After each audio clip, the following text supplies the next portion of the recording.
So good to see so many different faces. Welcome, Laura. I had to unmute myself. Thank you. Good to see you.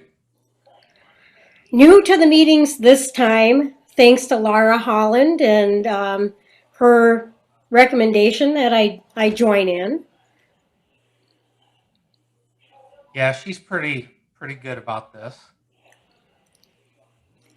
I'm seeing lots of people come in from Pennsylvania. So evidently Mark has reached out to everybody.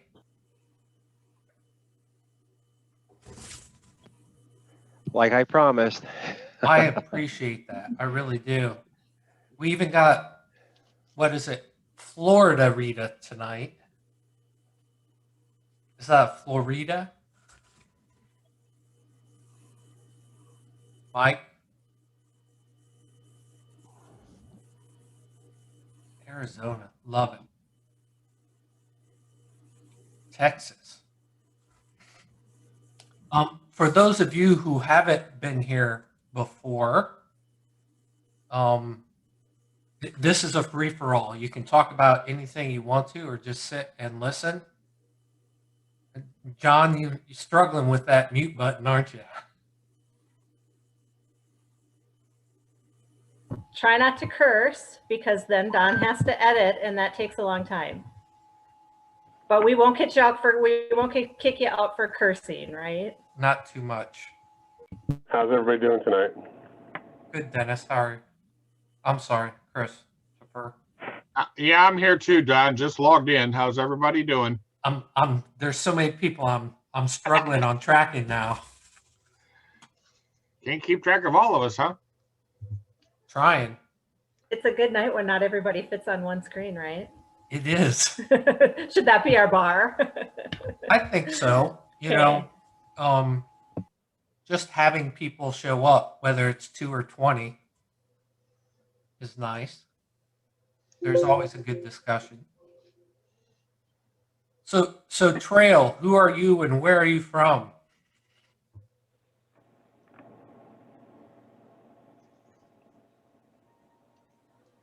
He's keeping quiet.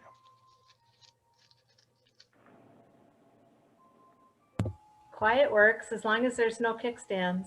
Exactly. This There is you not a go. kickstand. Yeah, we can. I'm Trail. I'm from Pennsylvania. All right.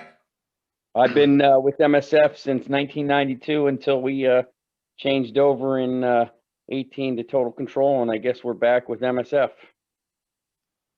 Or some variant thereof.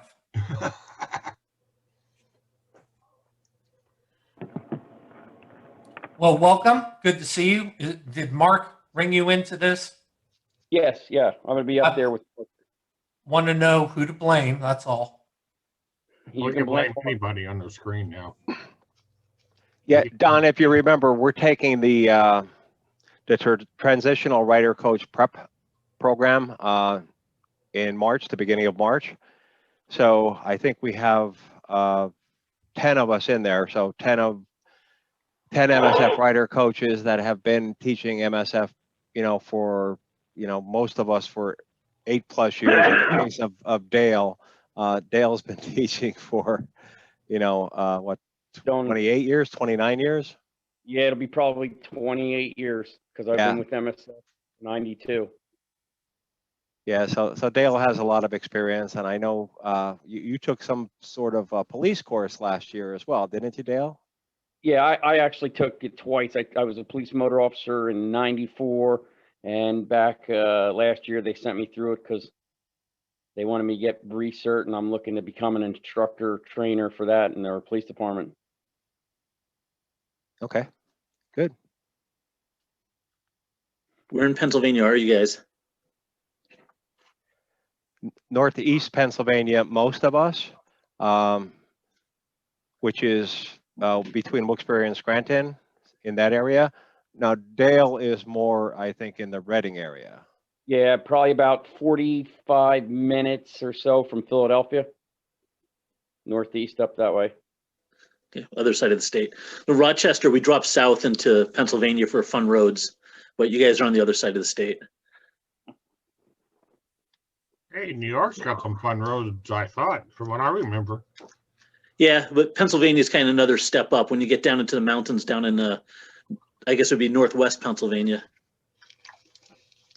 But I give you guys a lot of credit for all the retraining you're doing. I'm not sure I would be willing to do that so many times. So one person on Melanie Brill, let me just introduce her. She is going to take the RiderCoach prep course for the first time with MSF later, I think in April, I believe, Melanie. So yeah, she's certified under Total Control Program. April, May. It starts in April and ends in May. And actually, my son is doing it too. He didn't teach Total Control, but he's taking it with me. Where are you doing the prep at, Melanie? I think New Berlin. Okay. And for those of you taking both the transition and the prep, who's your trainers? I honestly have not a clue. I just kind of got looked into it. I mainly just want to make sure I could teach at LCCC. So that's where I am. I'll probably be doing both Total Control and MSF because hi Jerry.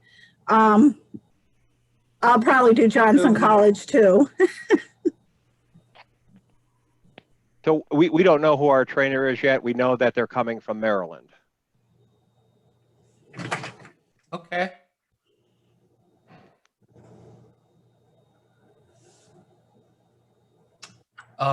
Mark, you said you're on the east side, right? Right. We're all in the northeastern part of the state. Yep. I'd be very interested in checking out your transitional prep or your prep. So if you could just keep me in mind with that, I'd appreciate it. I love observing coaching. Yeah, well, it's already scheduled. I mean, it's scheduled for March, I think, 12th, 13th, and 14th.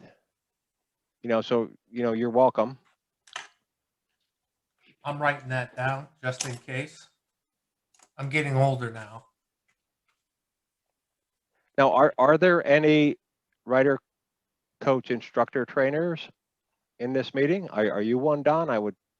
There are a lot of them. But I will tell you, when it comes to this meeting, we're all rider coaches first. And right. So some people have more experience than others. Some people, because of where they're located, have been given the awesome responsibility of training others. So I just want to be clear that rider coaches first. But as far as picking brains for trainers, you got plenty of them available here. Some of the best in the country. That's what I told the team. That was the encouragement to join this call. And I said there's a lot of, from I think I attended 3 of these meetings so far, and I could tell there's a lot of smart people that attend these meetings. So that's great. And with that, if you do have questions, just throw it out there. You'd be amazed at how many people have been through situations before and know the answers to something you may be struggling with. So I don't want to talk these guys up too much. So you're afraid we might get a swelled head down or what? Not you, Dennis. Okay, thank you. Don't say a word, Mike. Or Robin, if he's on, I'm not sure. Yeah, Robin's on. There's a lot of love in here, if you haven't noticed already. Piece of advice that I could offer when going through the transitional prep is that the less time you spend comparing the updated BRC to curriculum you already know, the faster you'll pick up the details of the updated BRC. It's way too easy to get lost in making comparisons and miss out on important new details. Well, the thing is, Mark, what we used to do, if I may say, and I'll just stop right there. And there's a lot of sarcasm in here too. He probably already has figured that one out, I think. And also, and depending on the situation, sometimes it isn't what you used to do, because I've done transitions in places where some programs are and some programs were not transitioning. So there were coaches having to go back and forth between different versions of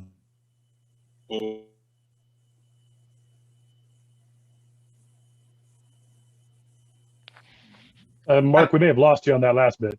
Yeah, I think you're went mute.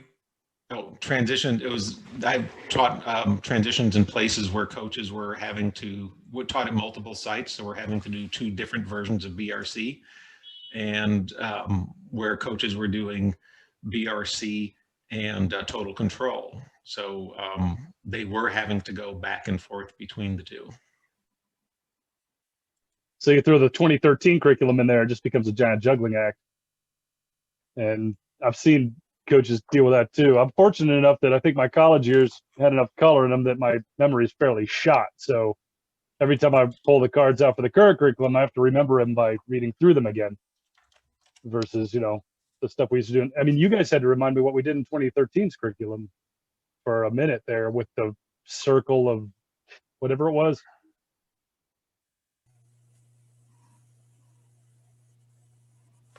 It was basically a traffic processing exercise where, you know, a figure 8 of sorts. I forgot what that one was. Hadn't done it in so long. Hey, Don, and everybody that's here, I do like the idea with that. I can't remember the lady's name from Snell Foundation on Sunday. That was very good. I do remember going to one of those briefings before it at IRETS. I couldn't tell you when, but I do remember doing it, and it is very good. I've been in contact with her since our discussion on Sunday night, and I posted it with the video. She wanted to be very clear that even though they can't confirm the MIPS system does anything, she wanted to be sure to acknowledge that there's potential there. It just didn't come out in their testing that MIPS helmets do anything about decreasing the amount of brain injury. Yeah, I do remember her talking about that. I'm trying to recollect what she exactly said. Maybe I need to go back to that video. Well, that video is posted. In fact, it's one of the quickest ones I've got posted back up. So all you have to do is go out to Tribe Talk, and it's right at the top of the page. Okay. And I cut out a lot of the just talk and questions and left mostly content. Since we're getting into late January, I'd like to ask a question to everybody. Since most of us are shut down because of the winter months. Of course, St. Louis finally had about 3 inches of snow today, but anyway. Are the classes in the where you all teach at are trying to go full speed ahead in March or April?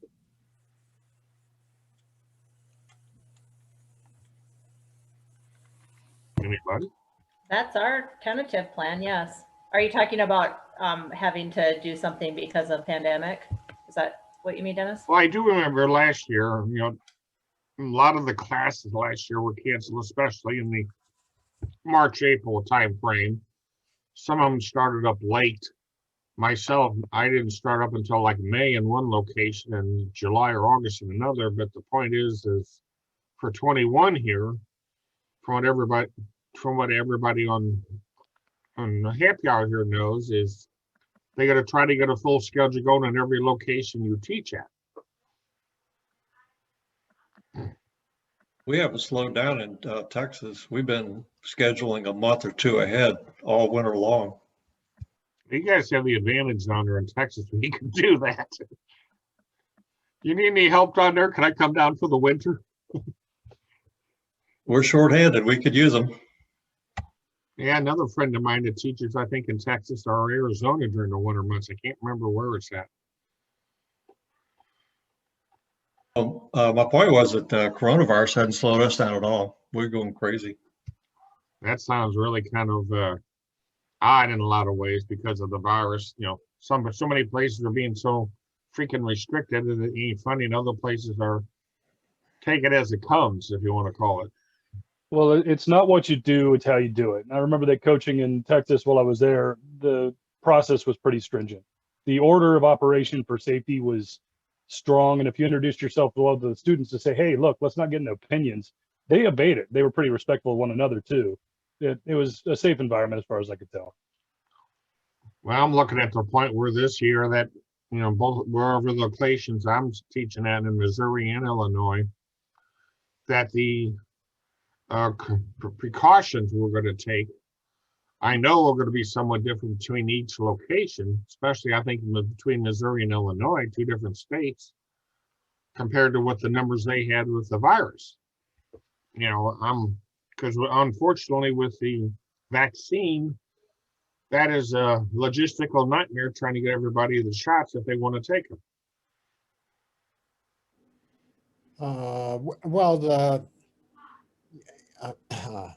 how do I say this? The MSF put out a protocol early last year of what their protocol was for running classes. And our interpretation here was basically said that you needed to follow the protocol of whatever state you were teaching in. And that the net effect of not following that protocol would be that you wouldn't have any insurance. So seems to me wherever you're teaching, that's what you need to do. I mean, here in New Mexico, we've been under mask mandates and lockdowns and all that stuff since March. And classes, we have a bunch of 12 student ranges, and classes were limited to 4+ instructor, then 8+ coaches. And let me see, what else can I throw in there? Masking up, wiping bikes down, social distancing, the truncated classroom that the MSF came out in. And we don't expect that to change even with vaccinations. Everybody's going to have to mask up and socially distance and continue that same thing. So, Yeah, well, Murray, I agree with what you're saying there, because that recommendations that MSF put out in March or April, I have looked at them and printed off some of them, or at least soft copy on one of my folders for the upcoming season, because we don't know what the numbers are going to be like come March or April. Hopefully they'll be a lot better. But the mask mandate in class is and on the range is going to be there, depending on whether you're teaching at a school or a private place, because the schools I teach at, especially at the community college in the St. Louis area, they have a mask mandate as long as you're on campus. yeah, well, the other thing to consider too, which I'm hearing kind of through the grapevine, is that the level 2 digital e-course is, I guess the right word would be imminent. So that if you're currently doing the updated BRC with the e-course, I'm guessing it's going to happen this spring, that they're going to introduce the level 2 e-course that's available, which from what I'm hearing will essentially eliminate classroom time and come up with a formula for doing some of that stuff actually on the range. This whole time I've been trying to figure out a way to change the word imminent to ominous. Can we make it ominous? Is everybody here for a dangerous good time? I don't know, man. Serious fun. I've taught 13 and I took the MRC RSS, and I support the e-course stuff they're doing now 100%. It gives me more time in the classroom to deal with self-assessment and those kinds of issues, which as far as I'm concerned, saves lives. The rest of the stuff, easy peasy to read a book and find out about helmets and whatnot, and how much of the stuff that you learn in there about riding really comes down to putting your fanny on a motorcycle and doing stuff. Yeah, I remember Murray on that one, unfortunately, and hate to admit this, but Missouri does not normally in the past have done the E-course. And I think that's a major mistake myself, because in Illinois, they do have it.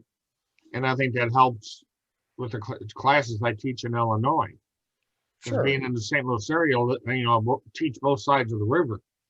But, you know, I think you said the E-course was at level 2. So what you said? Well, that's the new one they're expecting.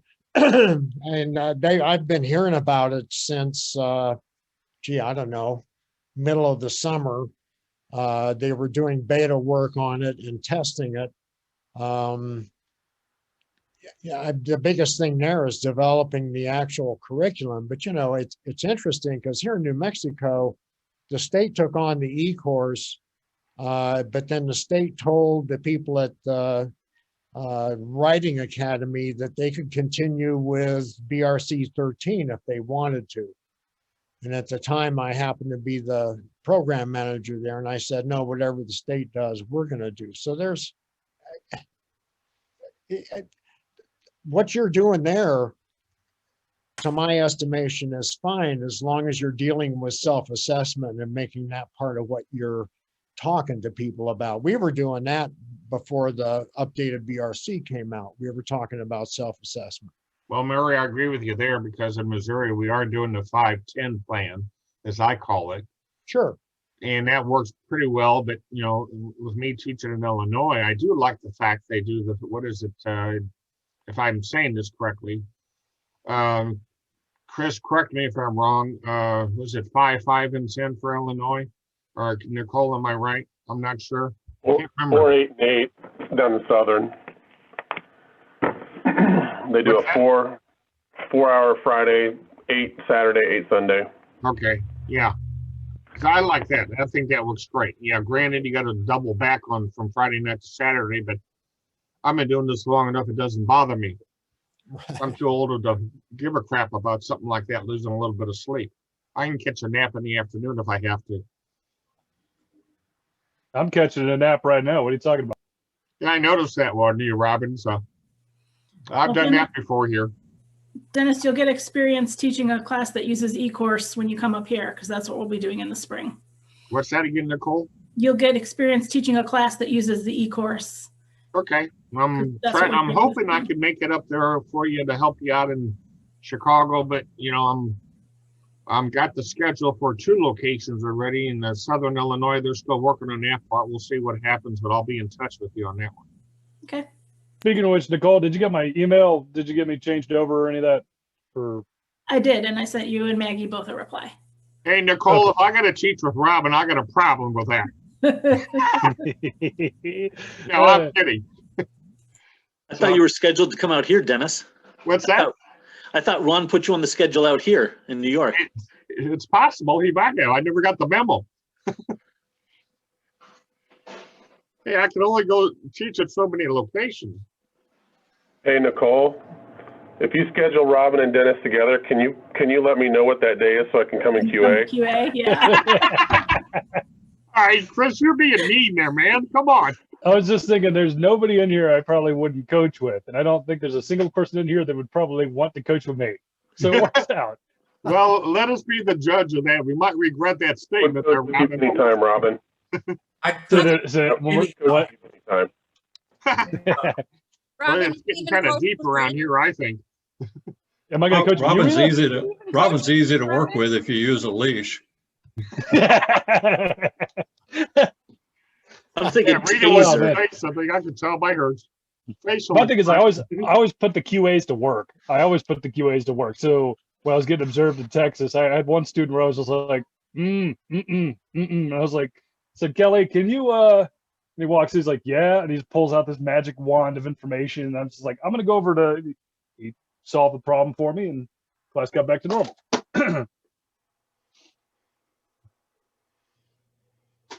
So it got quiet. I have to go back a little bit on this. Okay. Potential level 2 e-course.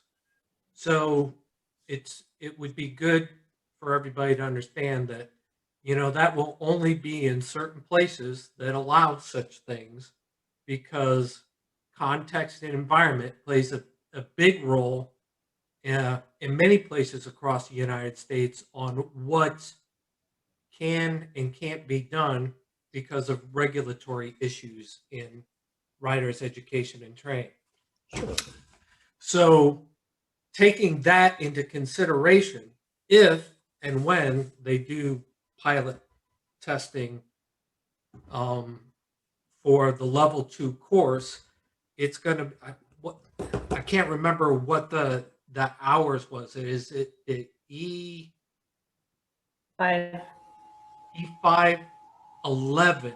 So it does change the range time, and we've talked about it many times here, and I think it's important to reiterate that all your contact time that you would have in a classroom that's so valuable for integrating who the student is, where they're coming from, and how they associate with writing sort of gets lost unless you have a method to reach out and contact them before to start building the relationship. And Belinda has brought that up several times, how she tries to do Zoom meetings or contact people before the course to kind of get to know them. The other part that's important with all that is historically, all these rider courses, whether it be MRC RSS or the original BRC or any other version of a basic rider's course, all the research points to the fact that the focus has always been too much on motor skill development, and not enough on behavioral and judgment issues to do with riding a motorcycle. And so if you're able to integrate that onto the range with just one extra hour, and you can tie everything that you get from the e-course and those discussions and connections that you make before, during, and after, then there's potential for this to be a very valuable direction to go. But everybody that I know that has transitioned from BRC 2013, where we used to have a handbook and just do classroom stuff, and integrate it in with going out to the range. When we went to BRCu and started doing level 2 activities to help people kind of understand the value of judgment, the value of thinking and knowledge, as opposed to just motor skill development, everybody I know, and I could be completely wrong here, agreed that that was the missing link to behavioral and risk management and judgment. Can it be done out on the range? Absolutely. But I'll guarantee you, or it would be of my opinion, that just an hour to get those 5 hours worth of information about judgment and knowledge and behavior into the course is going to be a challenge for some people. I'll get off my soapbox now. Well, no, I mean, I see your point, and the whole thing about getting to know the students. I find that the level 2 stuff we're doing now in the BRCu tells me a whole lot more about students than ever going through the writer handbook when we were doing the 13. But I mean, again, I'm just being a devil's advocate here. It seems to me that anytime you have a teaching moment, isn't that an opportunity to work assessment into whatever coaching you're doing? You know, I mean, what comes to mind is sort of like stopping. If somebody, in the first braking exercise, if they continually grab the front brake, is that an opportunity to say, to add in, so you're talking about progressively squeezing the brake, but another option would be, okay, student, how do you feel that would affect you out in the real world, riding on the street? What can you think about how that's relevant to your experience in traffic? I mean, I totally agree with you. The whole idea of this is to change behavior. I mean, everything I'm seeing with the reports, from the HURT report to the new reports and all the stuff that's out there, is that whole perspective of who's responsible has changed. Personally, I've always believed the last person who could do anything to change the outcome of an incident is a person who has their hands on the handlebars. So how do you teach that? Well, I'm ready. I'm waiting for Lynn to jump in here. Well, yeah, I look at what we do now. We're doing the E3 by 5 by 10. And of course, with COVID, we're doing the interim. So the 5 is shortened, but sure. As I do the BRCU, I try to make a lot of cross connections from the, when I'm in the classroom, I reference the e-course. Or if we've already been on the range, I can reference the range and the e-course. And when we're on the range, I can reference the e-course and what we did in the classroom. Say, hey, remember in the classroom, we talked about this. Here's where we're going to get to apply that. Or, someone will say something in a reflection, and we'll say, well, gee, that's kind of like what we talked about in the classroom, isn't it? We can compare that to this. So I think part of, as we switch, or when we switch to the E5 by 11, I think a lot of it's just going to be reprogramming ourselves to not saying, hey, remember in the classroom, but to say, hey, remember in your e-course, and kind of still make those connections, in the usual places, but just change our terminology. I'm hoping it's not going to be that huge of a stretch to bring those topics in as we have been doing. So, Lynn, Sorry. I'm sorry, Lynn, this is Mark. So I hear you mention the E3 510. That's what we're going to do in Pennsylvania this year. We're moving to that. So we're going to be taking the transition program. So I think a lot of our coaches would just like to hear, what's the difference? Because we hear it's a major difference between BRC 2013 classroom and the 4 to 5 hour classroom in the BRCU. Well, I mean, a lot of the, I'll say structural stuff, this is a motorcycle. These are the parts of the motorcycle. This is how we operate the motorcycle. That stuff's included in the e-course. So they're coming in front loaded with that level 1 classroom stuff from the BRC 2013. So much terminology. And what the BRCU classroom consists of, the level 2 classroom, is some of its review of the e-course in the form of activities that will allow us to do a little bit of search, evaluate, and execute in kind of real life situations with slides and things that have different traffic patterns and talk and break down the steps. And the other parts of it are behavioral things that have students reflect on their habits or actions as car drivers and later as motorcycle drivers. What are they actually doing when they drive their car? Are they running stop signs or not using their signals or being disrespectful?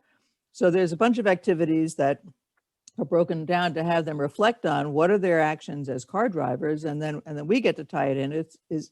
Are those actions that you have as a car driver, how's that going to work as you transition to 2 wheels? Is that going to be a good thing, or is that going to be a bad thing? And the point isn't to beat them over the head, but to get them to start to think about, hey, 2 wheels is different.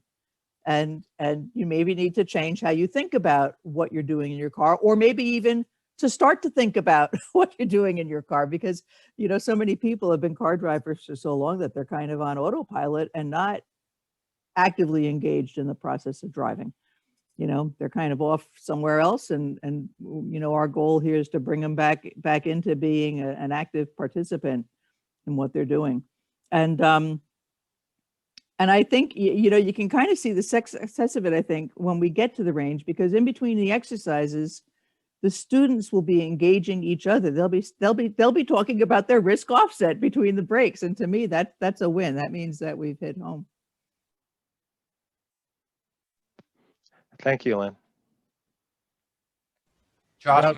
Yeah, what I was gonna say when we were talking about the level 2 e-course is not seeing it yet. I would imagine that it's gonna tie in a lot of behavioral stuff, kind of almost like we've done in the ARC where they had the Zuckerman's inventory and some other things. I'm sure there's going to be some activities that really tie into where we want to be with that behavioral aspect, self-assessment, and then we'll be able to reiterate it with the extra, you know, things that we do on the range and on the reflections. We should be able to really tie in self-assessment and get the students thinking, you know, about what they do and how they do it. Well, if you're looking at, you're all using the current student handbook, correct? The color one, the new one? Correct. Yep. Yeah. If you look in the back there, that's got, I don't remember the page number, but about, I mean, once you get past the questions in the back of the book, whatever's left in the book, that's level 2. Oh, okay. That's what you're doing for level 2 in the classroom.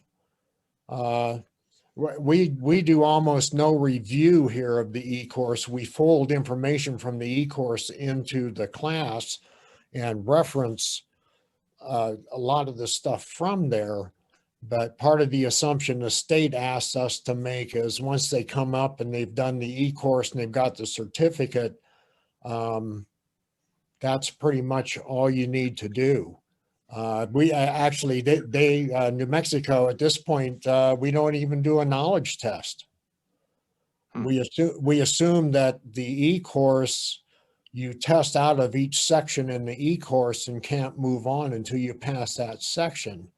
So we assume that since they've done that, the time that we would spend doing a knowledge test is time we can be spending doing other stuff.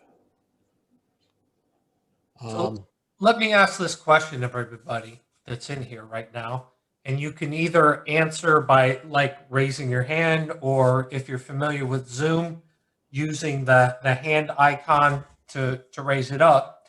Who within the last 2 years has taken the e-course?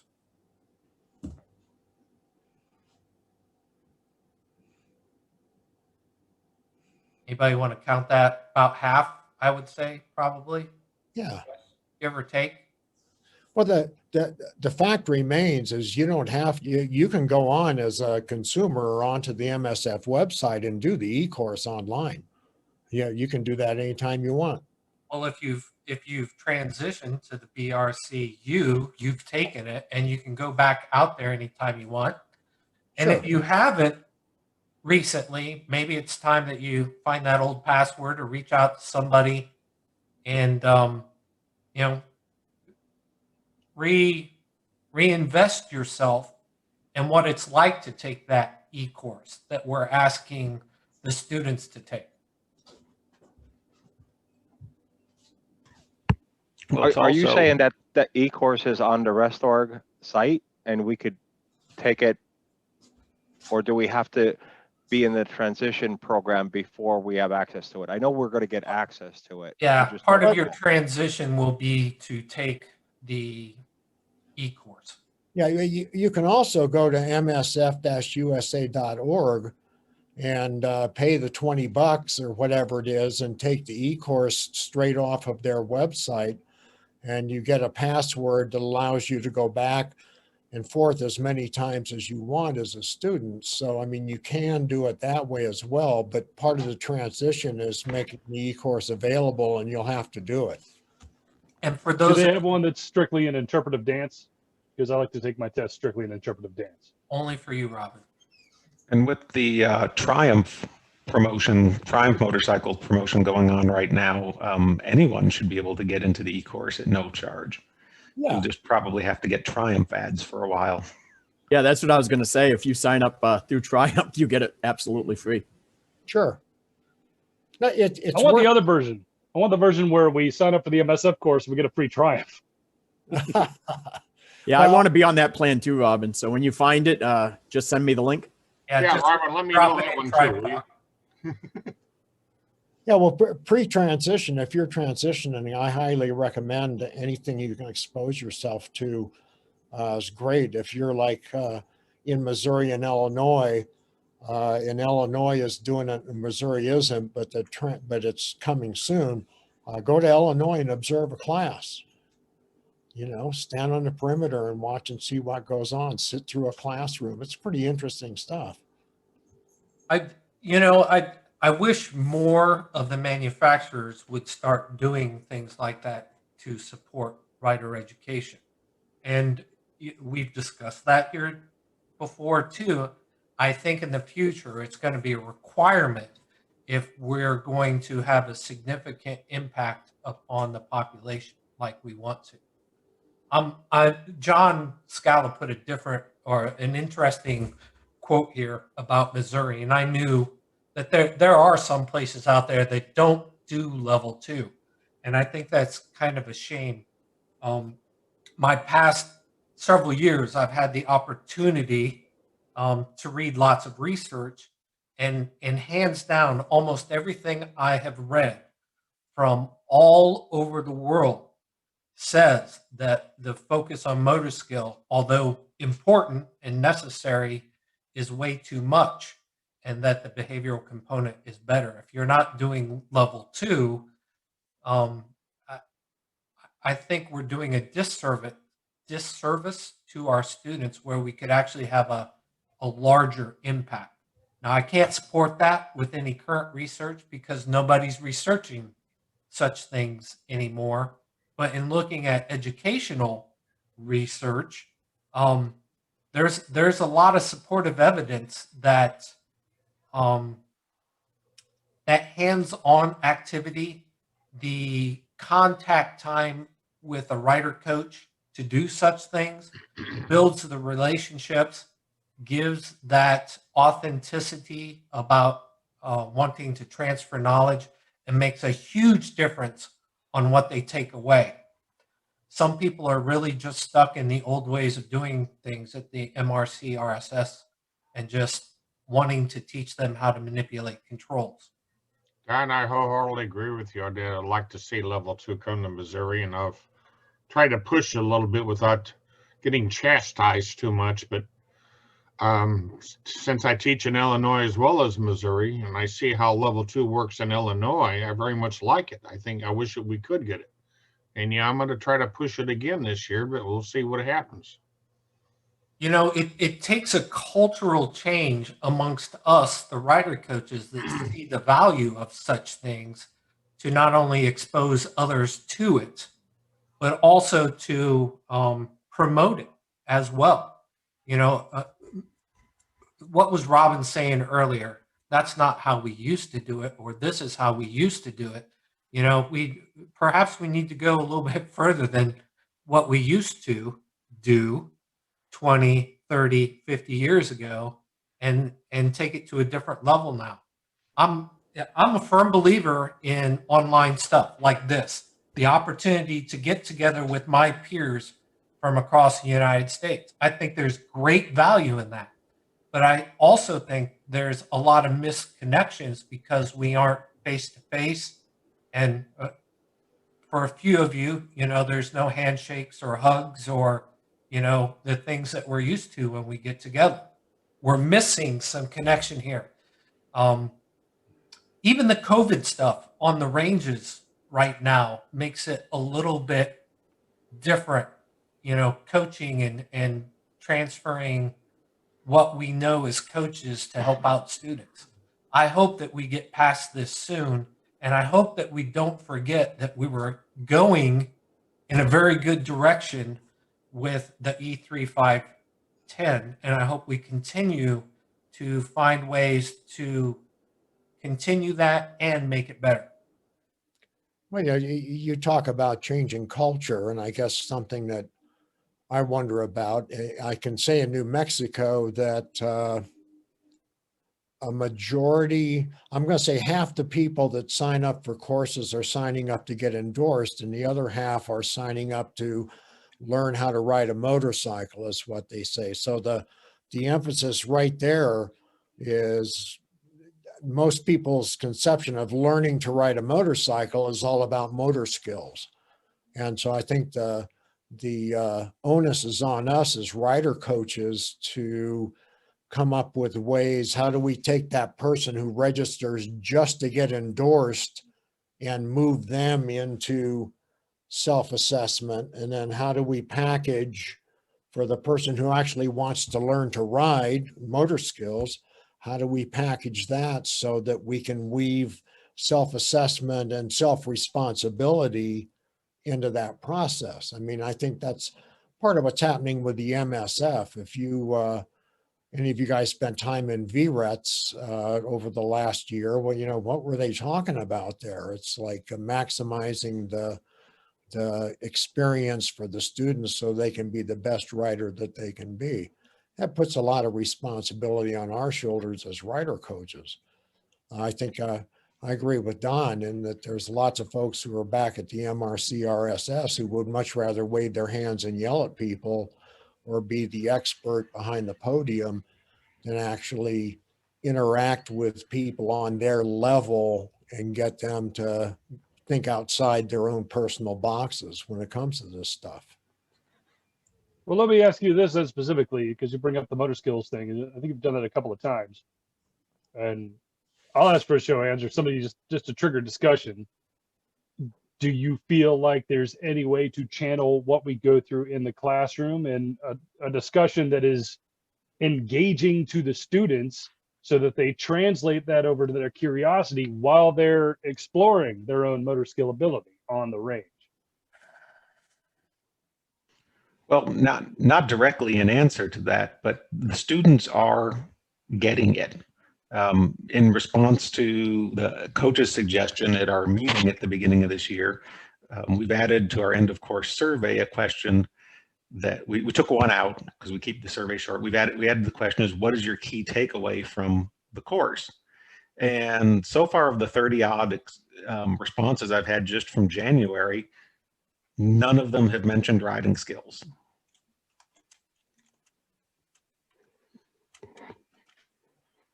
That's positive, Mark. I'm glad to hear it.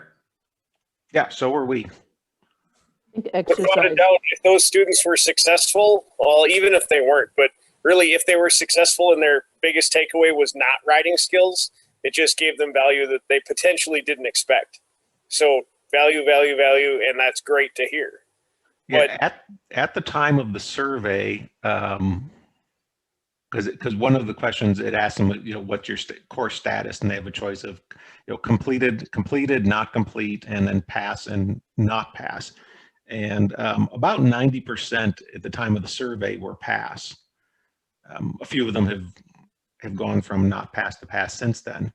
But yeah, it was one of the things I immediately, once we started getting results in, I started forwarding the responses back to the coaches to see that the message is getting across. Mark, how is that post-survey delivered to the students? Is it like an email follow-up from the dealership, or is it right in their hands as they're walking out the door? No, it's an email. I use a Google form, and it's an email from me, and it's mostly write out the answer. I'm not concerned with statistics and getting, you know, a high response number. I want high value from the responses. So I stay away from yes, no things, and it's more, what did you like about the classroom? What was challenging? And, you know, what would you like to see changed? Do you have a message for the coaches? And we just added the question of what was your key takeaway from the class? Jason, why do you look like a video journal segue from a reality TV show? Hey man, this in happy hour, other than the fact that I get to, you know, drink beer and talk to people, I'm trying really hard to try out a new camera. As yesterday I found myself in class running online live with, in addition to students sitting in front of me. So as I was frustrated trying to get my laptop camera to read the whiteboard when I was diagramming stuff, I spent 2 hours last night, maybe longer than that, deciding that GoPro could be a webcam. And I have a lot of those and thought it was great and I got my butt kicked, and then stumbled upon, hey, Nikon has a web app or a webcam app. So I used that, whipped out my Nikon camera that has worked out great for taking pictures of everything I need for my program. I wish I would have made it a business expense. And now I'm doing this. So I've already got the message from Rita that where are you? Your background looks fake. But now that you're all staring at me and you're watching this thing zoom in and out, and You've never looked more like Paul Tuttle Jr. ever to me right now. Like, funny that you should mention that. There is a photo from a decade plus ago of me, my brother, and my dad when we had a motorcycle opportunity, a Saturday at Dad's house in the shop, and that was the running joke. My brother and my father kind of look like that together. So, yeah, thanks a lot, fat guy sitting here with a camera. But I'm trying, and I'm hoping. So as I hear all these people talking about the worries of going to the online, the e-course as a component of your classroom, I'm jumping at the bit and sending emails and telling them I want to do the E5 class now. Give me something. However, and did you already talk about that? Because I came in halfway through. So you know, as part of transition, there is this thing that is not ready yet, supposedly. Where more online, less classroom, and I think that's going to blow people's minds, as it did when we went to E3 by 5. In fact, I remember sitting in a relatively large for Northern Wisconsin auditorium listening to Dr. Ray talking about, so there's this E5 or E3 by 5 class, and what we do is we do the range first. And previous year to that, I told my program manager that, hey, we need to make some leeway with our college. We need to figure out how to use more space more efficiently, and I want to run some range first classes, and this is before the new curriculum. And of course, I've heard, and Rita might back this up, or at least she lies to me and tells me this, but my name became a talking point at state meetings. Do you know what that guy wants to do? What the hell is wrong with him? And of course, I had coaches that are like, you can't let them on the range first. So anyways, as you know, with the new curriculum, you potentially do that, assuming that, you know, you do the e-course first or maybe not. Well, now, if there's going to be the opportunity for an E5 version, maybe, depending on your municipality, I'm hoping you can still see me because I'm hoping my camera just shut off. Hopefully that it still works. I want to try it. I want to try it very badly. And I want to see what the results are. But unlike just having the e-course, where Wisconsin currently offers e-course for the written test, it serves as a written test in lieu of the class test for the DMV. I would like to try a written test to see what happens. To see if there's retention, kind of like what Mike had to say. See if there's any retention to pass. So this is just to pile on a little bit. Completely agree with you that this could be a really great thing. But typically in the past, before COVID, there has always been the ability to pilot test something and see the value of it before it gets thrown out into mass production. That's my concern. Is it thoroughly pilot tested, and are we meeting the same quality standards that we've learned to expect from MSF? The second half of that, where you talk about being on the range first, with the previous BRC, before BRC 2013, that curriculum was designed so that you could go on the range first before you actually went into the classroom, as long as you had all the paperwork done. And I've done it many times that way because of weather and hedging my bet of what I could get away with, and it worked just fine. So I have no reservation in being on the range first without the knowledge.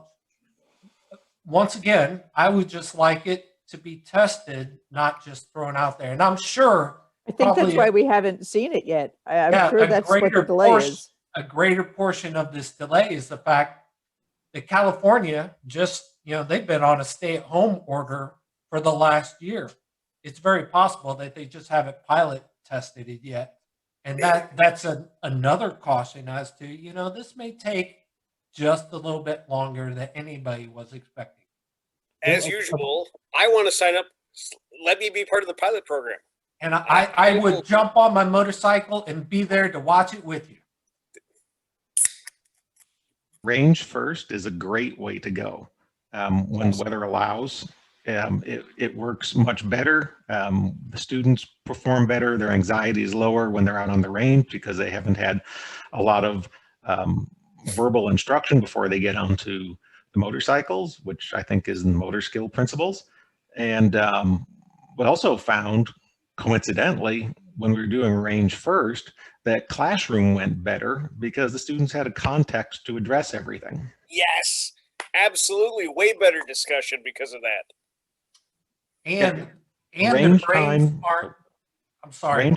Range time took about 40 minutes longer. And this is in BRC 2013. Range time took about 40 minutes longer because we had to add a little time to exercise one primarily.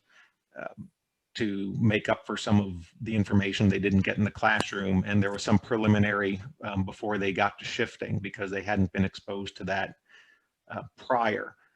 But the extra time on the range was more than made up for by the time it didn't take in the classroom, because when it came to controls, you could just ask the students. If you were telling somebody about controls, or what would you tell them, or what did you learn about the controls? And they could run away and conduct the whole segment on their own.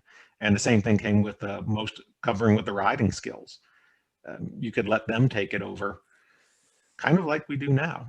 Yeah. Hank, I taught 1,800 students in the school this year. 900 of them went on the range first. And I absolutely agree with Mark's observation. That is exactly what we saw. Right?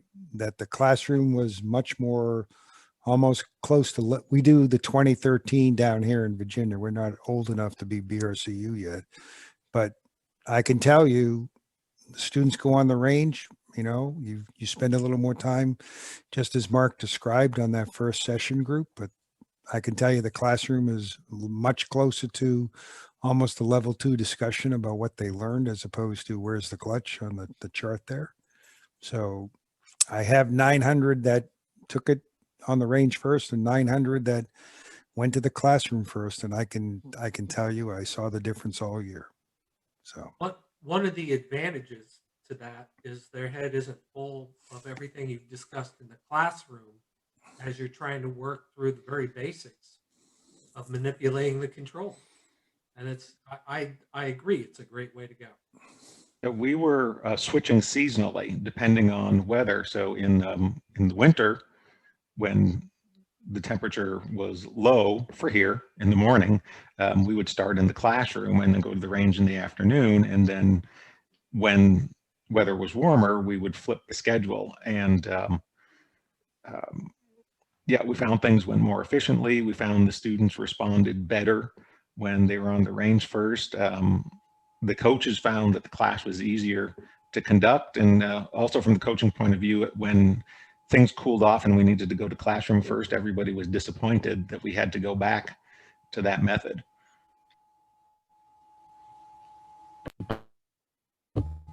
I think it's a way to get around the issue, and I've said this before, where I think students arrive to classroom and they think they're there to learn how to ride motorcycles, and then we start trying to get them to talk about all kinds of other things that are important but not directly related to riding motorcycles, and they're wondering, spending the whole time wondering, when are we going to get to the part about riding motorcycles? Agreed. Violently agreed.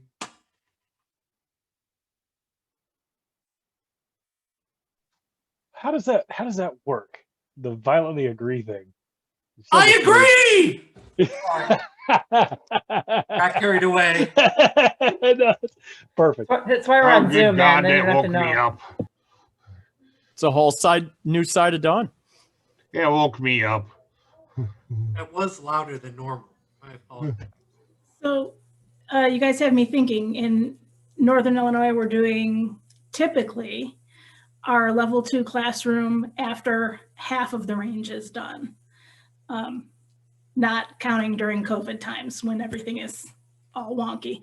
But now because of COVID and having to change our class schedules the way we have, we're doing interim level 2 for the most part before they're ever out on the range. And now I wish I could know and have a way to measure what the difference is in the conversations being generated in the level 2 now that it's before any range activity compared to the level 2 when it was following some time spent actually on the motorcycle.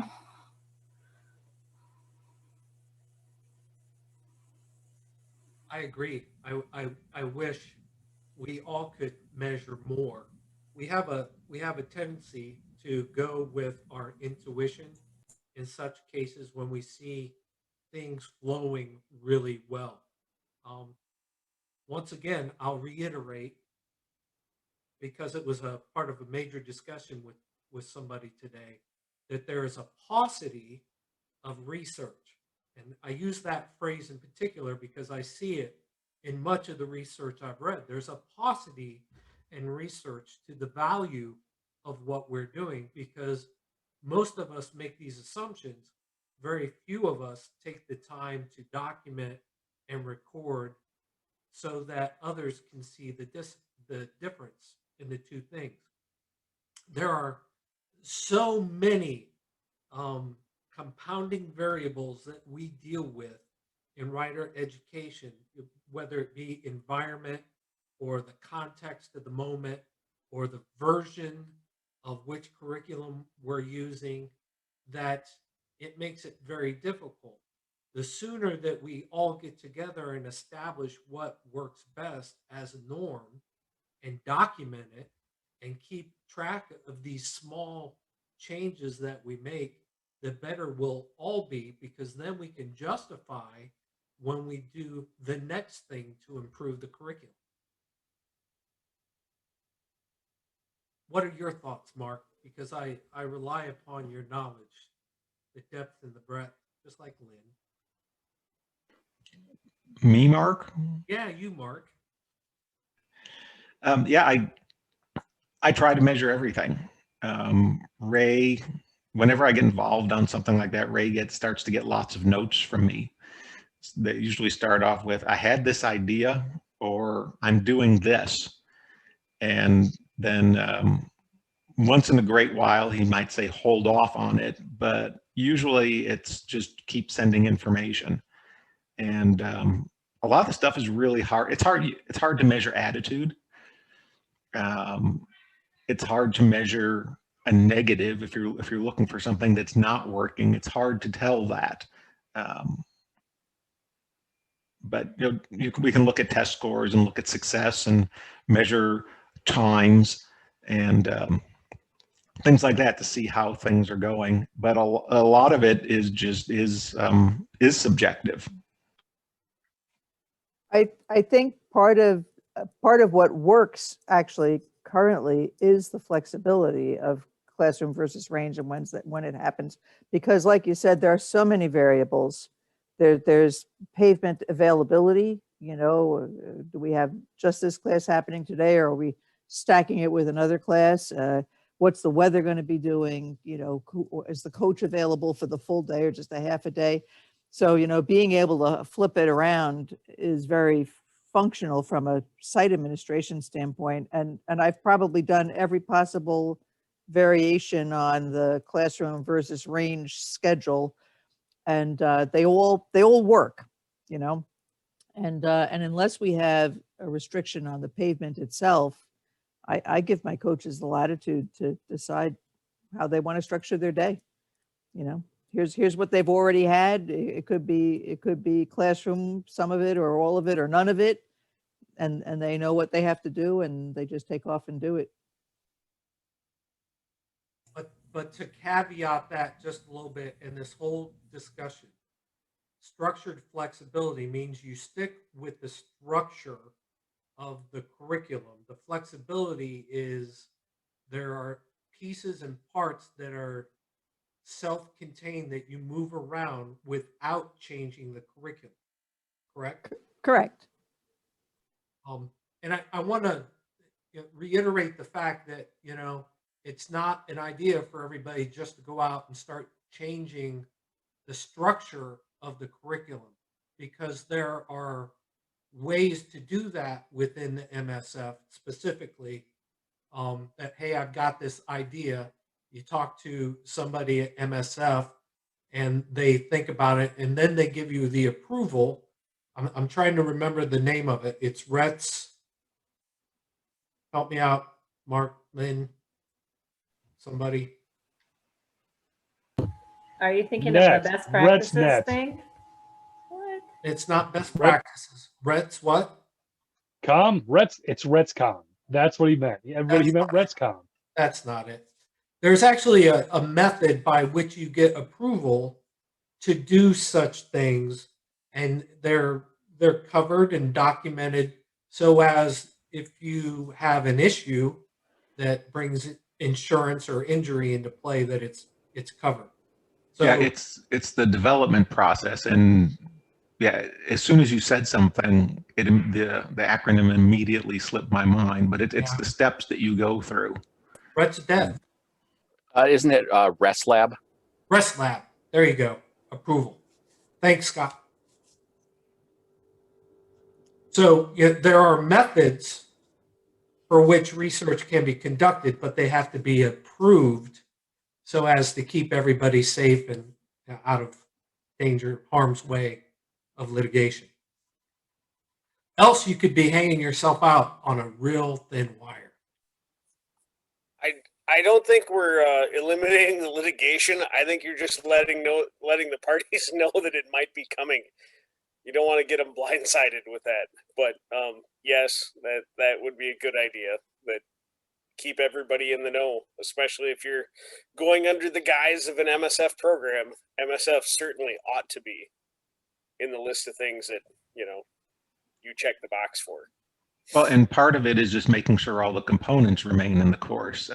When I started working on range first, making sure that the students had some discussion on friction zone before they actually had to use the clutch, and had discussion on posture and manipulating the controls before they had to do that. And what we developed at the time was basically what we have now is exercise 1. It was a longer version of the old exercise 1 with a lot more control manipulation, and making sure that shifting was discussed before we started. Well, I think it was still exercise 4 then, making sure we went through the shifting process and discussed it before they rode. And I'm trying to remember another level 1 exercise that needed discussion. I think braking, when we got to stopping in shorter distances, I think that one needed discussion as well before we started it. So part of the RESLAB process is making sure that none of those key blocks are not put into the places where they need to be.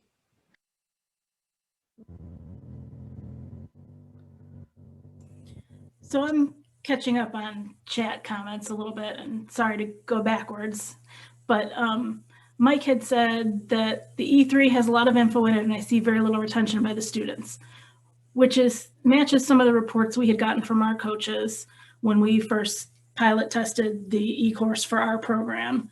And we actually did some measurements and found that there is no statistically significant difference between the pass-fail rate using the e-course versus using in-person instruction.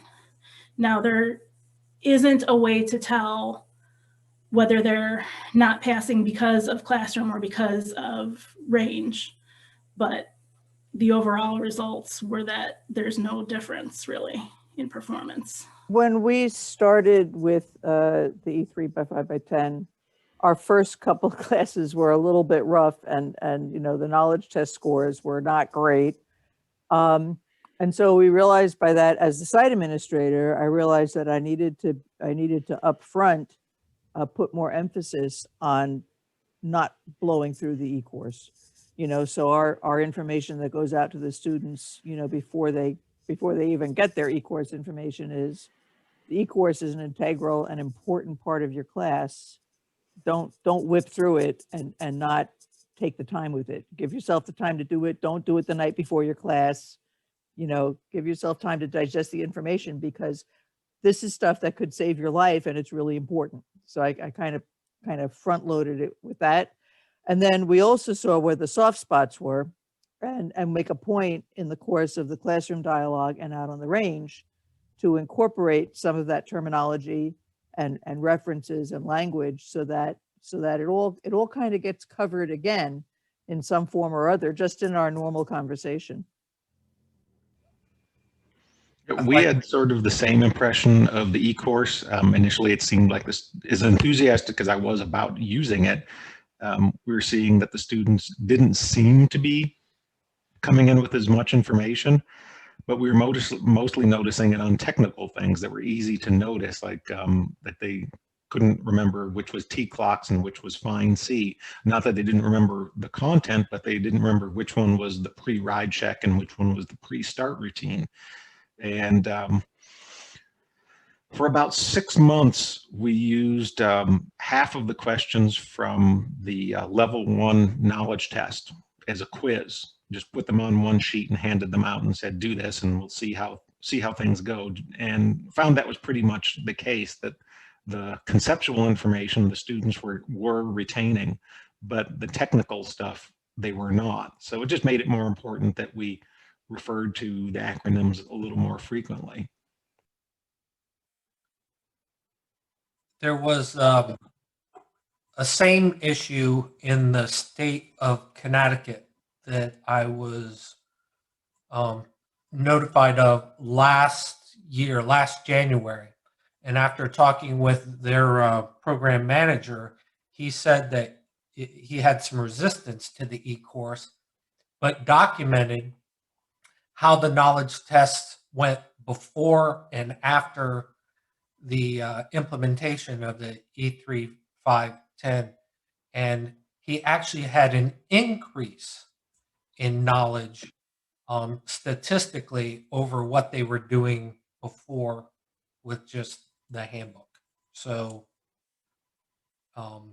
just to reiterate that there's a lot of assumptions out there. There's a lot of undocumented thought about the fact that it's lesser, but it's actually equal or better. And, it's very possible that if we do go to the E511, the same thing could happen. It takes time. It needs testing.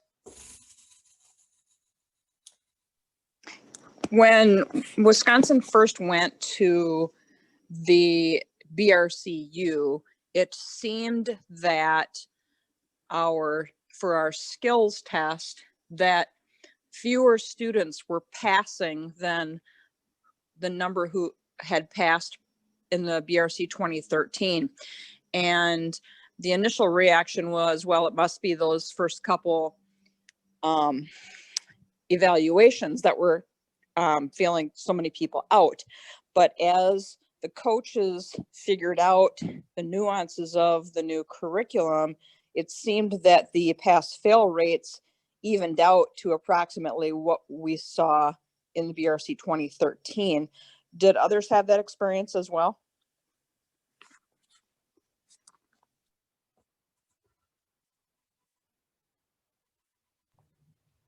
You bet. We saw that that whole transition because the updated version on the range changed. There's a lot of subtle changes there, and you have to start. One of the things, again, opinion, you have to start turning from a stop almost immediately. And the first opportunity we would have to do that was a transition from exercise 1 to exercise 2. So we would take them out and back them down the range, do the stops, back them up, do this, do that. And when they got to their cone, we'd have them stop, turn their handlebars to the right, and then paddle walk into position. So that was the first time that I could see in the curriculum where they were actually turning from a stop. So then we developed the process of just leveraging that whenever it comes up. The stopping exercise, you stop, you're going to turn left or turn right from a stop. You're going to take a step or you're not going to take a step. And we just got that process started so early that by the time they got to that first evaluation, it was just like, oh, okay, got to do this again. No big deal. Because we saw an initial failure rate, I won't say skyrocket, but it went up considerably the first 3 or 4 months that we did the updated BRC. Well, and just like we, gave a heads up about, hey, don't blow off your e-course. Right. We also had an uptick in failures, and it was mostly those first few exercises. So as part of our preview of, hey, this is what you need to do to pass the class, knowledge test, attendance, et cetera, we'd say, listen, your skills evaluation is going to have these elements. These ones are going to require the use of slow speed control, which requires the use of what? Get some feedback, the friction zone. So when we're out on the range today and you have opportunities to practice your low speed control, don't blow those opportunities by and just ride down. Work on using your friction zone, because you're going to need it to pass your evaluation, and you're going to need it for every single ride you're ever going to take on your motorcycle. And just by kind of front loading them, the students just embraced it. We have students, I think back to BRC 2013 and hoping maybe some students would use their friction zone in exercise 6. Now they just jump right in, and boy, they're just gangbusters all over their friction zone. It's really very gratifying to see how well they do just putting it together on their own. It's kind of cool. Yeah, well, the other thing that I saw, and again, this is just my own observation, is that one of the issues I've tried to figure out how to deal with is what I refer to as a marginal student. I put something on the forum about it. Is the person, for whatever reason, they just don't acclimate to motor skills and being able to ride the motorcycle. I'll just leave it at that kind of gross statement.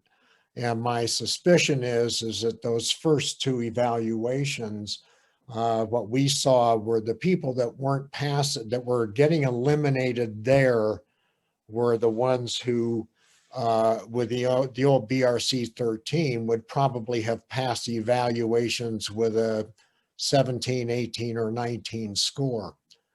So don't know if that was part of the process and it was engineered to that splitting the evaluations. But that was what we saw here in New Mexico, is those kind of like marginal students who you scratch your head and think about, how can I convince this person to practice in a parking lot for the next 6 months? They ended up coming back and retaking the class. We did notice an uptick in, not necessarily an uptick in failures, but a reduction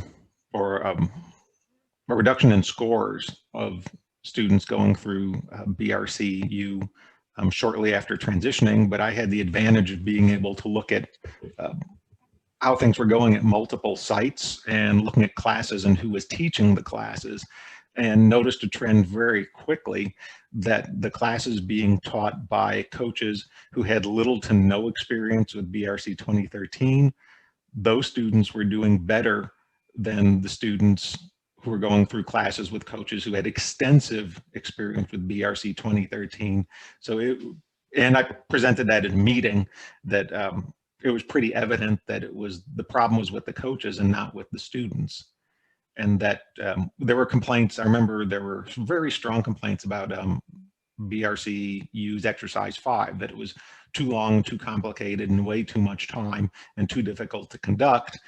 And when we demonstrated that coaches who had never taught without that had no difficulty with the exercises, and their students didn't have difficulty with that exercise, it encouraged some coaches that maybe they need to do something else, and encouraged most of the coaches that they just needed, they didn't, yeah, they knew their stuff, but this wasn't their stuff, and that they had spent too much time trying to go, well, this is virtually what I used to teach, so I'll teach it virtually the same way. And they needed to take the approach of, this is new, even though it uses an identical path of travel to what I've been teaching for the past 10, 12, 13 years, it's not the same exercise anymore because it fits in with everything differently. And once that got through, yeah, then we saw significant improvements in what was going on.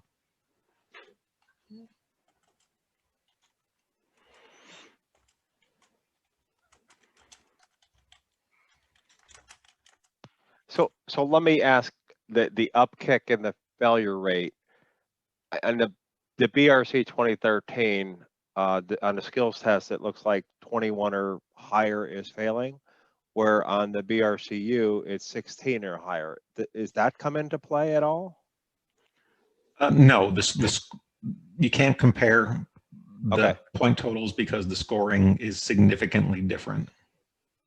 Okay. So kind of what you were saying, we have a lot of marginal students and that make it through all of the exercises in the BRC and then end up with that 18, 19, 20 score. And it's just like, it's an objective test and they did everything and we don't really feel safe letting them out on the road. So we talk to them afterwards, even though they passed, the BRC, we if they had a permit, we stamped their permit, they're ready to go. It scares a lot of us that, we have a lot of marginal students that maybe, shouldn't make it through, but do make it through because, sometimes the BRC was just, designed that, if they make it to the next step, let them keep going. And one thing that we were told in Pennsylvania is that, we are the last chance training opportunity for these students. So if it's not us, who is it? And, so we try to, keep them, in the program, in the class as long as possible because we're trying to help them. Yeah, the same students will be in pretty much the same place with BRCu.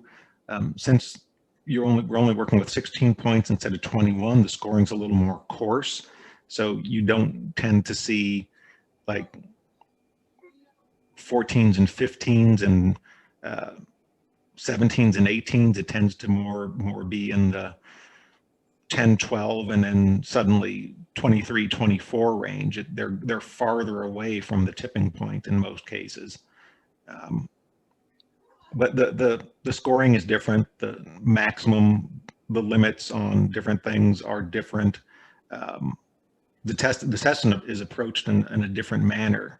One of the initial comparisons a lot of times will be, well, how come this is only worth 5 points, or this thing that used to be worth 2 points is now worth 5? Why is it greater? And it's just the way the test is structured.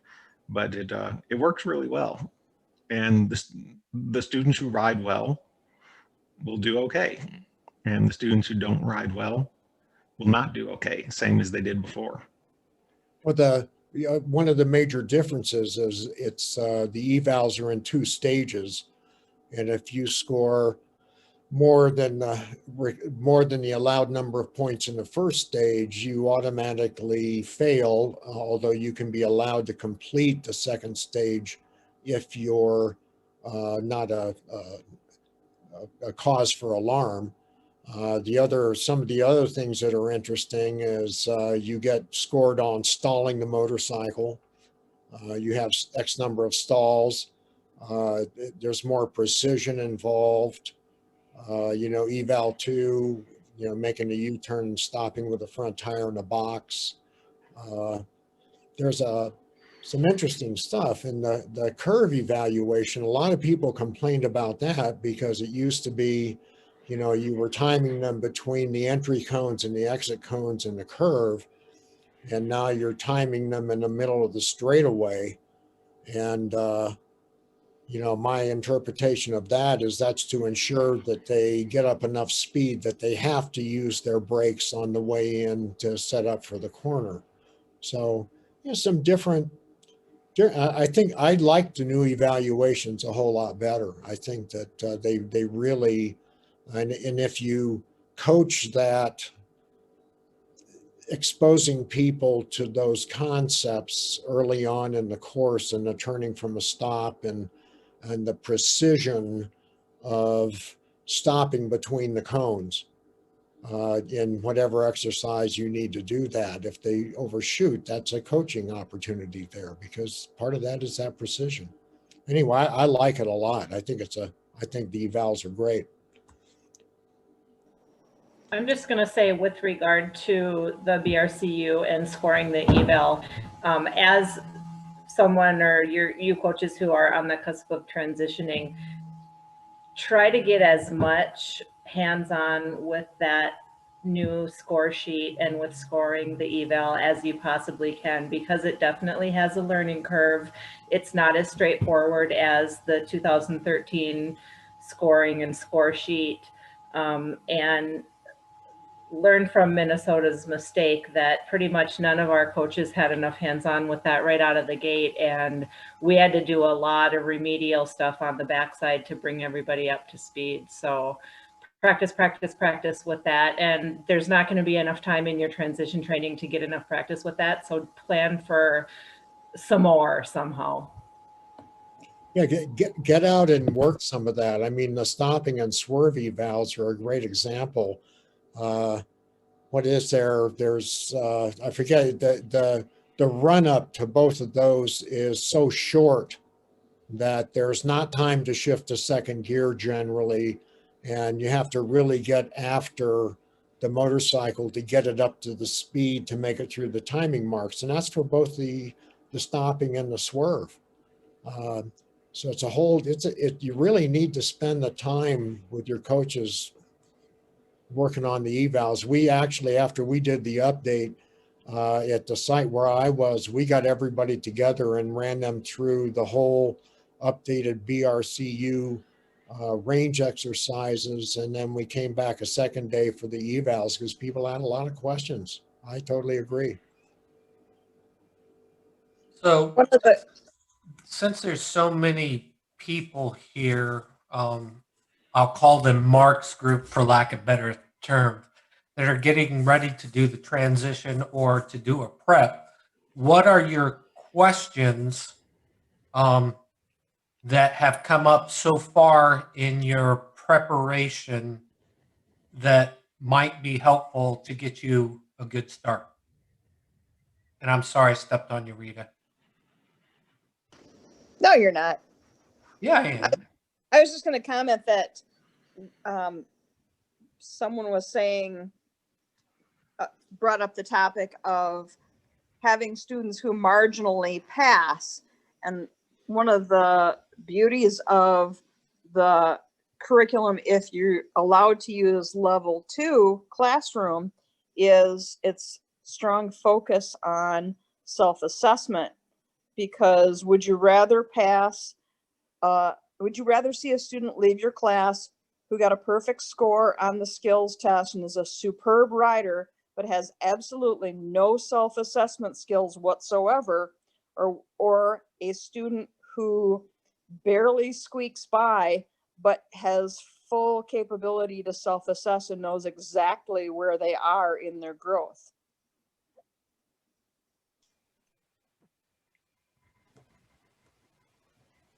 Thanks, Rita. I was thinking the same exact thing. You know, it's really all about the self-assessment, and even if they marginally pass, the BRC is just a foundation to practice and build your riding on. It's not, hey, we're riders. It's, okay, here's the tools. Here's some of the foundational stuff that can allow you to start safely practicing or assess you know, at the level where you are. A lot of the schools also, or the schools that I work with, offer at a discount like a post BRC private lesson if somebody wants to work on some skills a little bit longer. And applying Rita's thoughts to the RiderCoach side of things, having done transitions and RiderCoach preps with the new curriculum, I've seen few, if any, coaches having poor performance with the range part of class. It's much, much, much more frequent in the classroom. It's not the riding skill part. It's the knowledge and preparation part. Violently agree, Mark. And the ability to be flexible, because you're dealing with the personalities of your class, and they may go places that aren't where you expected them to go, but not necessarily the wrong place. Page 36, RiderCoach guide. Not that it's like on my head or anything. I'd like to plug just here for a little bit, because this is one of those questions that actually came up recently on the new forum posted under RiderChoices.com community. And I invite you all to take the time to participate in that. If you have questions or if you like the conversation here, it's available when we're not on here through that community. And so I'll go back again to the Pennsylvania group.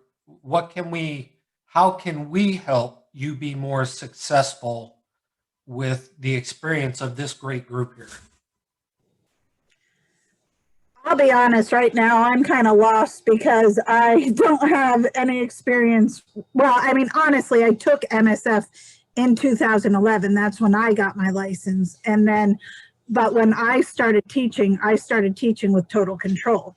So all the acronyms and everything, I'm just trying to follow along and figure it out, because we don't even have our prep stuff yet for the class. So it just, I think once I would get going with it, it'll be fine. Mark seems to have a lot of faith in me, so hopefully he's right. But right now I'm just a little lost with everything that's going on. Yeah, so just Melanie is not taking the transition. She's taking the full RiderCoach prep class. So she's not MSF certified yet, but she will be. And I invited her to this group because I thought there's a lot of good discussions about, you know, motorcycle safety in general. So, which I think we all, you know, that's our goal. But yeah, I mean, the other Pennsylvania people, you know, Trail, Jerry, Peggy, you know, you guys have any questions? This is a great group that, I mean, they have all the answers, believe me. I mean, everything that was talked about so far tonight is very beneficial. I just want to, you know, thank everybody. You know, if I haven't, you know, called you out already, it's just, I really appreciate it. Well, the one reason I think I'll benefit, though, is actually because I don't have the experience in it. And just what was being said, that I don't have to unlearn something that was being done in the past. So, but I'm a little bit afraid with having the total control behind me that, you know, that's going to hinder some of it too. If you're willing to self-assess and you have an open mind to learning, that's half the battle. I own 2 child cares. I self-assess every day. There you go. Multiple times every day. So I quit Actually, it won't be that bad, Melanie, because the curriculum you're used to and the curriculum you'll be learning are so much farther apart than going from BRC 2013 to updated. It'll be easier to keep things separate, and it'll be easier for you to filter the things that you already know and figure out what is useful and what's not useful because of the distance between the 2 curricula. It's a lot trickier to do between the 2 versions of the basic rider course. And spend a lot of time on the pre-course work. Really invest in that. that's gonna, I don't know what they do in Pennsylvania, but the pre-course work for the first evening, I've done some preps, RiderCoach preps with the new curriculum, and there the first thing you do is a pre-qualifying test. And we used it here in New Mexico as a gap analysis, but other states use it as a qualifier. So put the time into, once you get the materials, put the time into the pre-course work. We had in Texas on our transitional preps, we had a 30% failure rate on that entrance knowledge exam. Yeah. Yeah, we did here as well in Massachusetts. When we did our transitional preps, we sent some angry rider coaches home, but that had really low scores. And we set it a lower bar than, I believe we were using 60. If somebody was under 60, you're going home and you're going to study and you can come back to the next one, but you're not continuing on.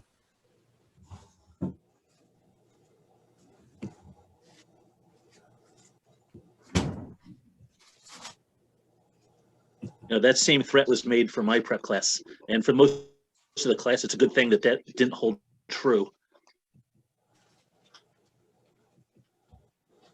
Well, we didn't do that on the actual RiderCoach preps, but these were the transitional where it was, people that were rider coaches in the 2013 curriculum. We gave them the material well in advance, told them that there was going to be a qualifying test and to do their pre-course assignment and kind of go through everything.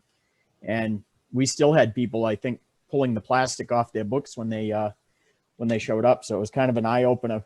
However, that was only the first one. So we did it in stages and in groups. And by the second or third, I think the word spread and we were seeing a lot better scores. So yeah, here in New Mexico, we did the pre-qualifier for both the transition and for the RiderCoach preps.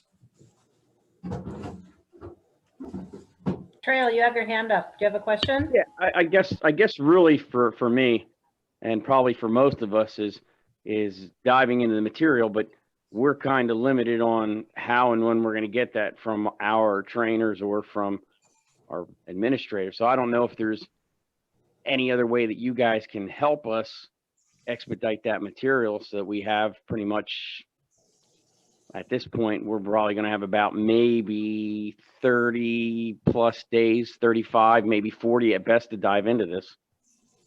I was going to say, anybody that's already a MSF certified rider coach in RETSORG in the library is the updated rider coach guide is sitting there. Okay. There's also all the VRETs that Dr. Oakes did as well that might be useful, kind of talking through the exercises, exercise by exercise. Okay, yeah, like I said, I mean, I guess the 10 of us are still active out of all the Pennsylvania stuff, so that's good to go there. I'll go back on to that RETSORG and I'll do that, and I appreciate that. I cannot express enough how valuable it is to, on a regular basis, jump into RETSORG and nose around and see what's new and find things that you haven't found before. There's no lack of information. There is a huge lack of desire to seek out the motivation. I'm sorry, seek out the information. Motivation is your key to being successful. Yeah, no fourth. Thanks. This is from Trail. Like I said, with PA, we were, unfortunately, with the curriculum, we were on that total control since 18, and nobody saw this coming. So yeah, so probably, like I said, me myself, I had no reason to go back to RETSORG, but I'm still have access because I was in there just last week. But yeah, that's great advice, and I'm going to check into that. Thank you. In order to a great help to visualize how the exercises are run is to spend the time with the notes and narratives of the RiderCoach guide, which was, in my opinion, was improved from BRC, any version of the BRC to the BRCu. The there was detail added that was only translated from the RiderCoach trainer, and now it's actually in text form where you can, pick it up out of the guide, and you can visualize the riders leaving stage, where they're going, where you should go sometimes, recommendations. And I do appreciate the detail that's there. And if you're planning to go through a prep, I would spend a fair amount of time looking those over.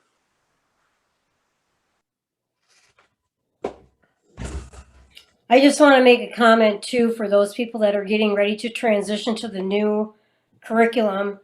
If you go into the old Tribe Talks, Laura Holland does a really good, and I just watched it today, a really good section on level 2 washers that you would use in the classroom.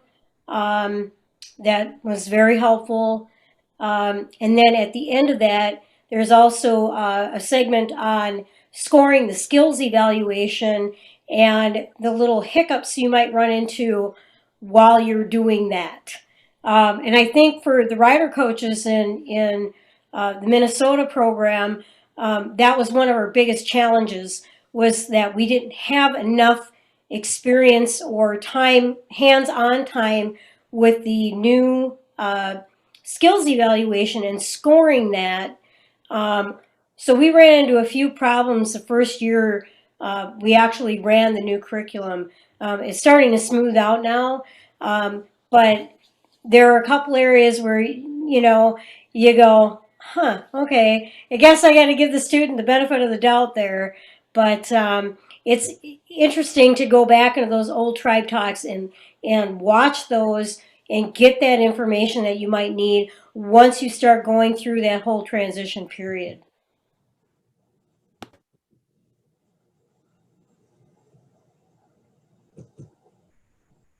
So thank you, Laura, for that information. Don, I know most of the other Pennsylvania folks, I just forwarded the email that you sent me, so you probably don't have their contact information. No, but they are more than welcome to jump on the website and subscribe. And you know what? They can get to the stuff whether they subscribe or not. So. Okay, thank you. Appreciate it. No, it's a collective work of everybody and more that you see in here. It is rider coaches trying to give back to the tribe, and that's what it's all about.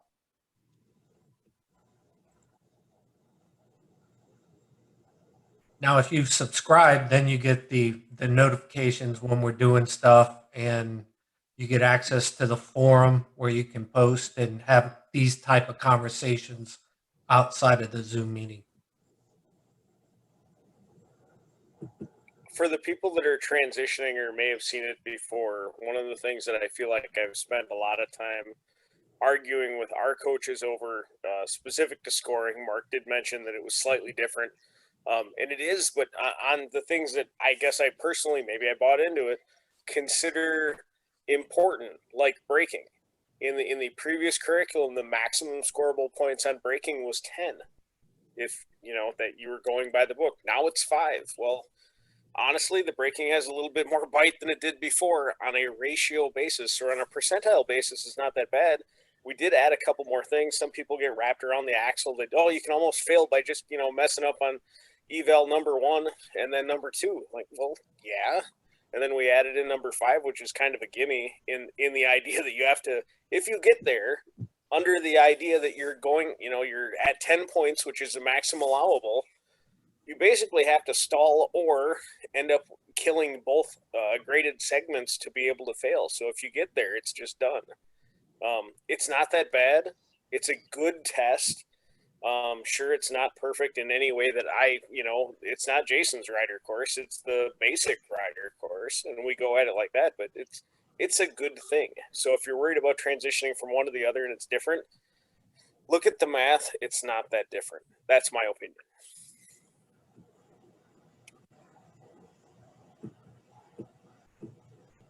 Yeah, Well, go ahead. Go ahead, Marie. It's just quick. I think one of the things that I like about the new evals is that there's an emphasis on precision. You know, in the old evals, if your tire touched the line, went onto a line, as long as it didn't go over and you didn't see black top between the tire and the line, you let it go. Here in New Mexico, man, if your tire touches a line, you're dinged for that in scoring. So that to me, there's the whole course has a lot more emphasis on precision, and I think that subtly supports the process of self-assessment.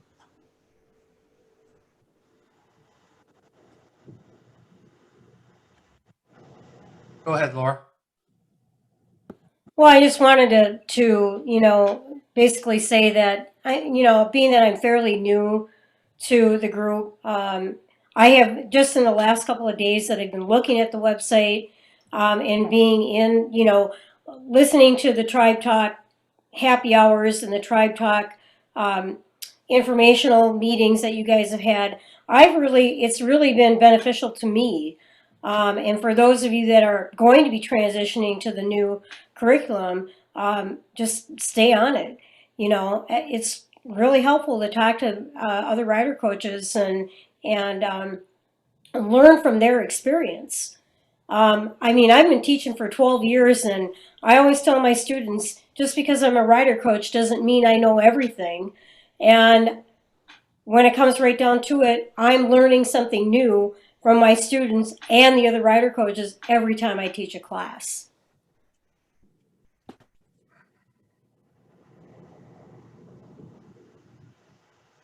And Laura, invite all your friends. That's all I can say. This was started almost a year ago. We're at almost a year, and it's only gotten better with time. So the more people that show up, the more information we get, the better we grow as a tribe. I know I say that a lot. It's because I mean it and I believe in it, and I hope you do too.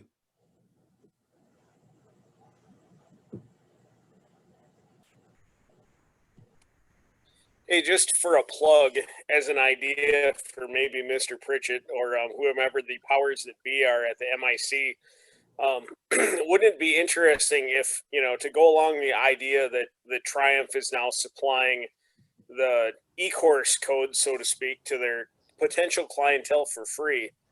Would it be something if those members of the MIC could, let's say, earmark their dues, because my understanding is they all pay dues, for something that is not only self-serving, in Triumph's case, getting people to their website, but also to encourage training as a way to use those MIC dues to do good for them, to build that lifelong customer that everybody wants. Is there anybody in here that disagrees with that? No, go ahead, because I want to hear it. Well, no, I don't disagree with it. I think it's a great idea, but I think the whole issue comes down to, the Triumph pays for every one of those e-courses that they give away. And that's really what it comes down to for individual dealers, especially with the economy the way it is now. I mean, Harley Davidson, how many of you guys do work for the Academy? Anybody here? Okay, well, Harley Davidson, the Riding Academy, Harley encourages the dealerships to give away courses. So when the dealership I'm associated with here for teaching, if you come in and buy a motorcycle there and you don't have an endorsement, they will give you a free course, costs zero. And if you are endorsed and you have a wife or a significant other who is interested to ride and they want to learn how to ride, they'll give you a certificate to give to that person to come and take a free course. So Harley Davidson has invested in that part of training. I mean, the whole idea is to sell motorcycles and get new warm bodies into the dealership, but who cares? I mean, it's training that's being done. But the other thing that every single dealer will tell you is that the Riding Academy programs, in terms of their bottom line, are all money losers in terms of actual tracking sales and tracking income and tracking costs. If you factor in bike sales and the rest of that stuff, it throws it in a curveball. But that's what Harley Davidson has been doing. I think all the manufacturers should be doing something. In New Mexico, if you buy an ATV, you get a course, an ATV course, as part of the purchase price. It comes right along with the vehicle. So there is that habit is out there, but it could use a lot more support. So in the past, there has been a great deal of friction and frustration with certain riding groups because of the nature of MSF being in close proximity and to other not-for-profit organizations, mainly the MIC. Does that bother you guys at all, that MSF should have a close relationship with all the manufacturers that are on the board and support us? Sure, why not? The MIC is down the hall in Irvine. They share office space and they share staff. I don't have an issue with that at all. The whole point is to, train riders so that they can survive out there. And quite frankly, if a manufacturer wants to invest in training because they're going to sell more motorcycles, well, then of course, why wouldn't you want to do that? The Harley dealership here, at one point, they were doing Riding Academy courses one week, and they were supporting MSF state courses the next week. And they were sharing a range and sharing classroom. And so the whole idea there was to, get people to be safe, because guess what? If you survive, you're going to buy. I mean, how many motorcycles have people in this room bought over the years? Those of us who are of an advanced age. I can't count them on my hands and feet. So, they hooked into me really good, and all brands. I don't own, I do work for Harley Davidson corporate, but I don't own a Harley these days. So. Does anybody else have a thought on this? Your question was, does it bug us that motorcycle rider groups have a problem with MSF being? Does anybody have a problem with the fact that there is a relationship or relationships with dealers who sell motorcycles, or the manufacturers that sell motorcycles, or even the motorcycle industry council that, includes all those aftermarket part people? Who cares whether or not they influence or have that they help rider education out at all? The only challenge that I have with the idea is that it comes down to how it's implemented at the local level. When I've seen firsthand out of our dealer representatives that when we have pressure from the sales floor to pass a student regardless of performance, because we're hinging on a $30,000 sale, that even at $30,000, I mean, what's the dealership making on that? $3,500? If they can clear 10% on a new motorcycle, they're doing way better than anybody else is. And I'm just guessing on Harley. It's the local and how it's handled. And it's only an if, because we have great dealers that at that point, I think that it should have been more separated. And that's only sometimes. And I think that everybody that's here, I believe wholeheartedly, has the integrity that that's not a problem. But if anybody wants to stand and tell me that that's never happened, I know that firsthand that's not true. Some people have been put under that because, you know what? It is about motorcycle sales, and someday a salesman's got to pay his rent, or a GM needs to pay a bill, and it's like, this person's going to pass because they're sitting on an ultra classic, whatever the hell it is, that needs to go out the door. That did happen. I think that we have some great dealers that are far enough apart, but It's the local level. If it was done more separate, there would have never been a question in my mind. But that's the only place, and it's very few and far between, that casts that shadow. And other than that, motorcycle consumer news is dead, so we don't have to hear about how MSF sucks, and they're in the pockets of the motorcycle sales sales factory, whatever the hell they said it was. I think we can be mutually exclusive. I mean, we help them by, getting people who ride their motorcycles, hopefully with some modicum of risk management. And if they do so, maybe that means they aren't going to crash. And then when it does come time to get old, and move on to the next bike, or up or down, or several models into it, those people are going to be around. So I think that we help each other out. Why wouldn't it be okay? Well, the way I see it is it's not only the motorcycle manufacturers, there's also the schools or anything else. I've taught with schools that want to push a student through, and I refuse to do it unless the student themselves, successfully pass the e-course. So yes, it is on a local level. I do agree with Jason, but I don't think it just isolated to just motorcycle manufacturers. It's schools or anything else that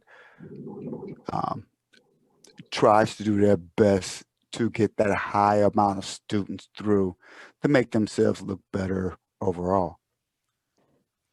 Yeah, well, I have to say to Jason, the margin on Harley Davidson's is considerably larger than 10%, just as a matter of reference. But we did here, the way we solved that issue here when I was doing the academy, because I did both Riding Academy and MSF site managing at the same time, is we didn't have the issue with you've got to pass this person. And the way we solved it, I said, okay, if that person's got to pass, then you need to be willing to give them a class so that they can pass a class. So if it takes 2 classes, if it takes 3 classes, if it takes 4 classes, that's what you have to be willing to do. If you're saying that person has to pass because they just spent 30 grand on a motorcycle.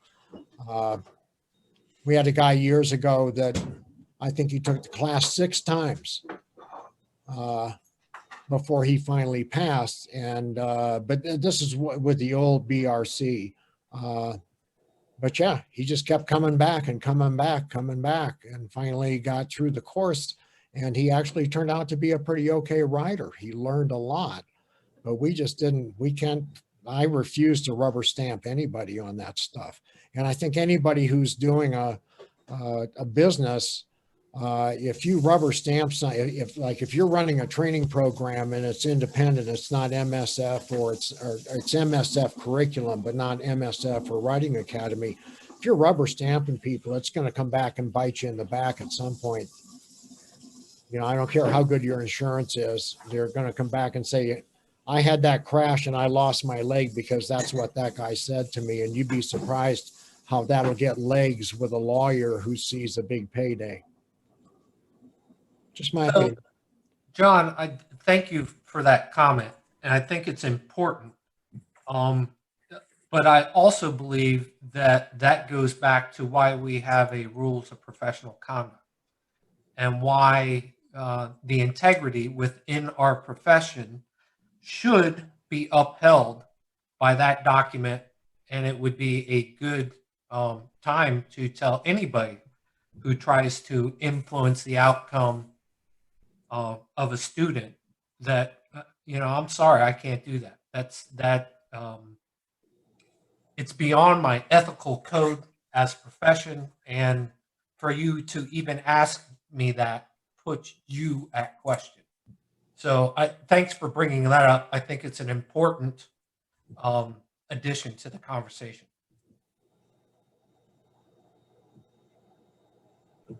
But the other defining thing in there, which is interesting, is that you have to consider that the Riding Academy, even though it's training, the Harley Davidson Riding Academy is a marketing program. And the state director here in New Mexico will tell you the difference is that the MSF is a training program, and that those are the two things that you have to separate when you work for both, because all of our coaches here in New Mexico coach for both. You know, they have re-ERP agreements just like everybody else does. And anybody that doesn't have that focus and wants to change the training can be told so. Mark, I really appreciate you bringing everybody in tonight. I want to give you guys the last chance to speak up. Of course, we'll be back here next week. Not a problem. But is there any last minute questions or ideas or thoughts from the new members that showed up tonight?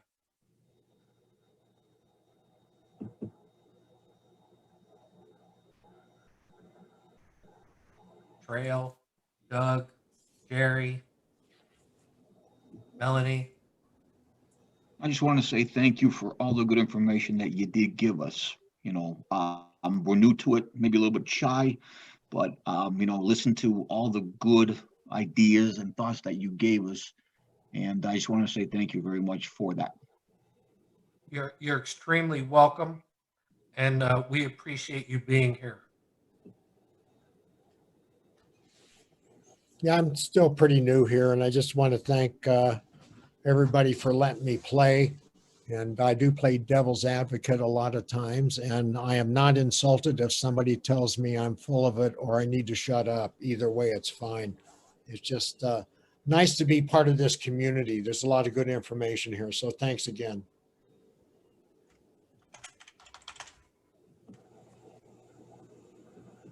All right, so it's 9 p.m.